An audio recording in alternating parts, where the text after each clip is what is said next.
Tapi saat dia menghisapnya, bocah itu mencengkram dada Aryani dan tidak henti-hentinya menghisap susu dari Aryani, yang menyebabkan dadanya mulai sakit.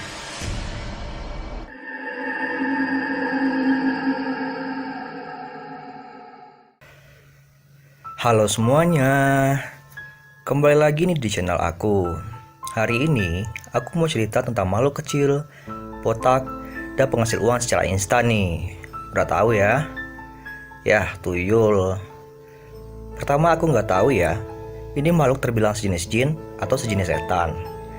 Tapi tuyul memang dipercayai kebenarannya bagi sebagian manusia di negara kita ini.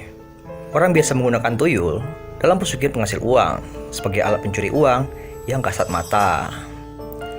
Oh iya, sebelumnya kalian tolong subscribe dulu ya, biar bantu aku mengembangkan channel ini. Udah ya, langsung aja nih. Menurut kepercayaan masyarakat, tuyul berasal dari janin manusia yang meninggal sebelum dilahirkan. Roh si janin kemudian menjadi tidak tenang dan berubah menjadi sosok tuyul. Hal ini dimanfaatkan oleh pelaku pesugihan untuk memanggil sosoknya melalui ritual tertentu.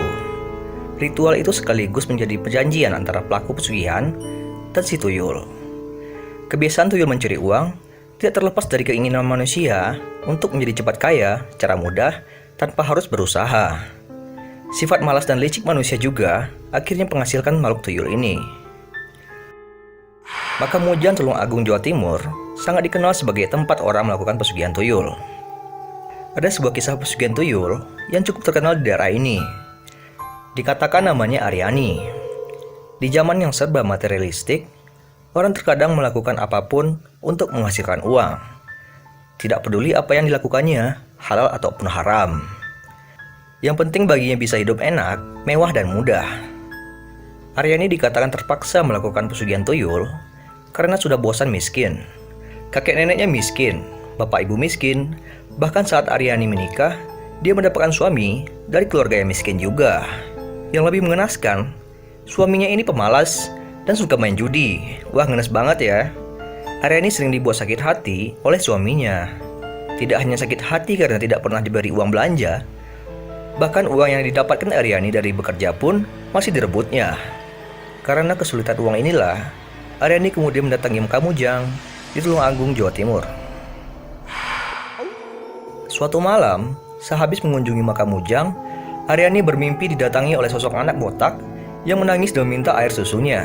Anak ini terus menangis dan memohon untuk air susu Aryani, hingga akhirnya dia luluh dan memberikan kepada bocah itu. Tapi saat dia menghisapnya, bocah itu mencengkram dada Aryani dan tidak henti-hentinya menghisap susu dari Aryani, yang menyebabkan dadanya mulai sakit. Karena merasakan sakit di dadanya, Aryani pun sadar dari tidurnya. Tapi mimpi itu terasa sangat nyata, bahkan pakaiannya berantakan seperti orang yang habis menyusui anaknya. Mimpi itu terus berlanjut, hingga akhirnya Aryani sadar bahwa ia diikuti oleh sosok tuyul. Dia mulai iseng menyuruh makhluk itu untuk mencari uang dan memberikannya kepada Aryani. Uang yang dihasilkan tidak pernah banyak, tapi itu datang setiap hari. Tapi intinya bukan di situ. Usaha Aryani di pasar semakin berkembang yang dia yakini karena tuyul itu. Dia yang dulunya hanya pedagang kaki lima, mempunyai toko besar di pasar itu, yang selalu ramai didatangi pembeli. Aryani yakin ini disebabkan oleh makhluk kecil itu. Tak lambat laun, Aryani menjadi bergelimang harta dan kaya.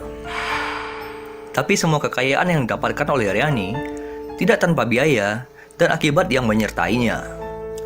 Wajah Aryani tampak kusam dan tidak bernyawa seakan rohnya tidak ada di tubuhnya.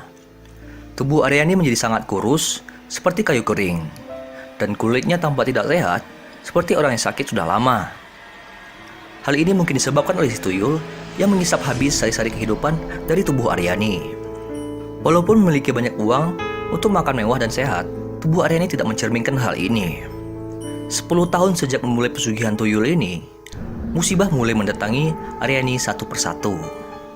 Suaminya yang penjudi dipergoki sedang berselingkuh dengan seorang wanita muda, hingga Aryani menceraikannya.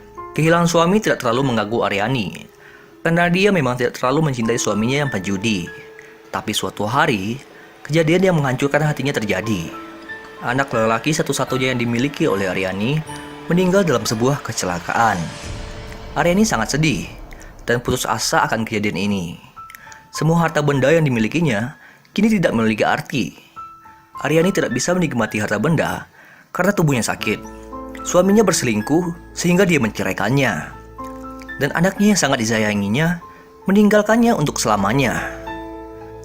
Dunia Aryani hancur dan tidak memiliki arti. Begitulah kisah pesugihan tuyul Aryani. Setelah kematian anaknya, Aryani dikatakan menjadi gila. Ada juga yang mengatakan Aryani tiba-tiba menghilang seperti ditelan bumi. Tapi ada juga yang mengatakan kalau cerita ini hanya fiksi untuk memperingatkan orang akan pesugihan tuyul. Apapun itu, pesugihan tuyul merupakan sesuatu yang tidak baik dilakukan karena termasuk syirik. Hendaknya kita selalu berserah diri kepada Tuhan Yang Maha Kuasa dan tidak pernah terjebak pada sesuatu seperti pesugihan. Pesugihan mungkin berhasil, tapi yakinlah, jin dan setan hanya membantu manusia hanya untuk menjerumuskan manusia dan menyeret manusia bersama mereka ke neraka. Sekian cerita pesugihan tuyul. Apabila kalian punya kritik dan saran, tolong tulis di kolom komentar ya. Terima kasih sudah menyaksikan. See you next time.